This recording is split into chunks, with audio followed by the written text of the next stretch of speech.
Guys, magandang hapon. Nandito na naman po ako.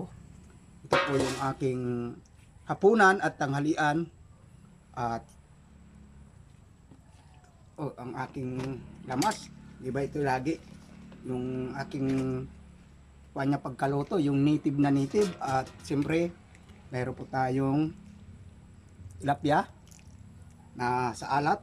Isa lang kasi mahirap ang buhay ngayon. At siyempre ito naman ang aking tingnan mo.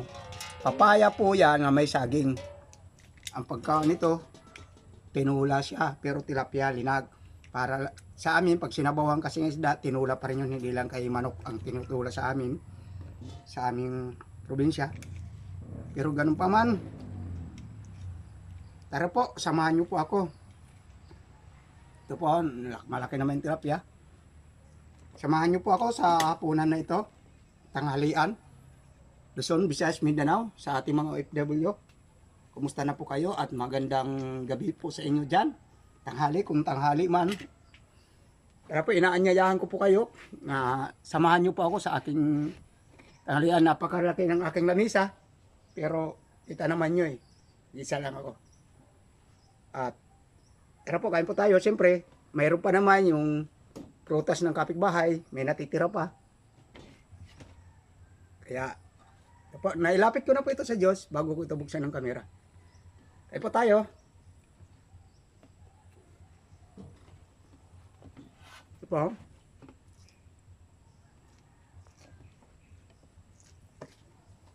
At kanin ko, isang hektarya. Kaya wala nagkukumbida sa akin dahil malulugi sila pag kinumbida nila ako, mga idol. Kaya mga idol pala, panahon naman daw ngayon ng itong buwan na ito. Pero sa amin, sa akin paniniwala, hindi naman itong buwan lang ang pagmamahalan. Pero ito daw, pagmamahalan daw ito. Sige nga, ipakita nga nyo kung talagang itong buwan na ito ay pagmamahalan. Kahit na lang sa like o kaya share, pwede na po sa akin yun. Para maramdaman ko naman po kung talagang ito yung buwan na ito, kung panahon ng pagmamahalan. Kung sakali ito napadaan ito sa'yo, ibig sabihin, rekomendado ito ni Argo para pansinin mo. Sige po, kain po tayo. Ang gusto mo.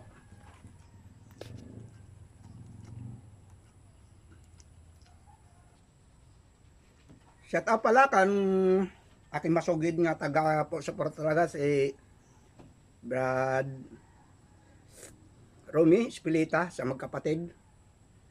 At shout out po sa inyo. Nandito po ako, dito po ako napunan at saka kada Sis Emilia at saka kan Sis Leone. Sa lahat ng mga kapatid dyan, shout out po sa inyo at magandang hapon. Ito naman yung tingnan mo, niluto ko, napakarami. Pag nagkuhan ako, pag may saging na saba, mahinog, yun ang ginagawa ko kasi mas malasa.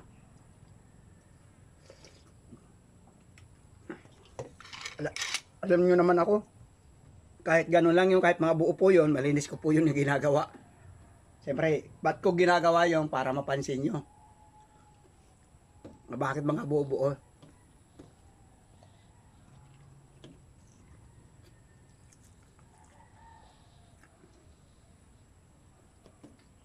Pero kasi siyempre may saging naman. Masaba, pampalasa rin po yun pag naglalaga. Malasa ang sabaw. Tapos organic na organic. May bitsin. Kasi piraso lang. Hindi naman ako yung maraming mga seasoning. Kung ano-ano. Doon lang pa ako nakakain sa ibang bahay. Mga seasoning. Pero pag ako talaga nagluluto, kahit alam ko man yung magluto, mga ganon, pero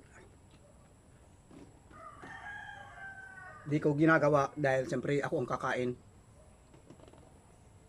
Personal kong kumakain. Siyempre sa labas, lutos na. Pero pag binabawi ko na lang sa bahay, para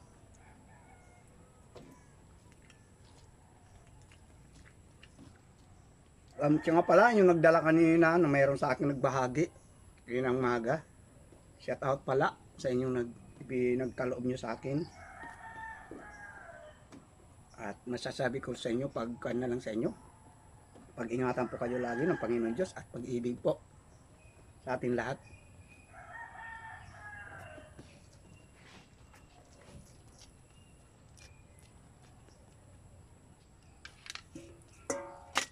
Dami pa ito. Parami luto ko, ako lang naman kakain. Kaya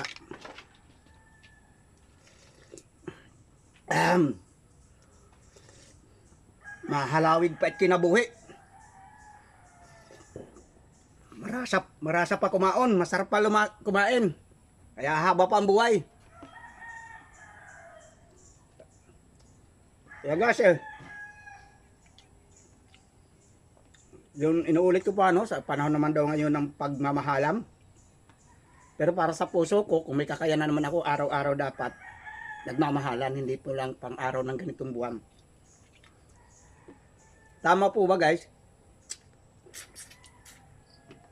Kaya tingnan natin. Kaya kung napadaan sa inyo, pakibakas naman po dahil diyan po ang mas masaya. Kung hindi na po ito malikot ang video dahil naka-steady na po. Kaya po hindi ko nahabain sa inyo, ingatan po kayo sana marami pang mga taon at mga araw ang dumating sa buhay nyo na punong-puno ng pag-asa at sigla. At lagi po sa inyo, nasa puso nyo lagi ang ating Panginoon Diyos para anuman dumating sa buhay natin, kahit may mga pagsubok man, lagi tayo magiging matibay sa ating mga pang-araw-araw na pamumuhay. Kaya masasabi ko na lang sa inyo, pag-ibig po sa ating lahat at milyon salamat sa Diyos sa inyo dyan. Ingatan po kayo hanggang sa muli. Hindi ko nahabain para hindi kayo magtawa. Hanggang sa muli.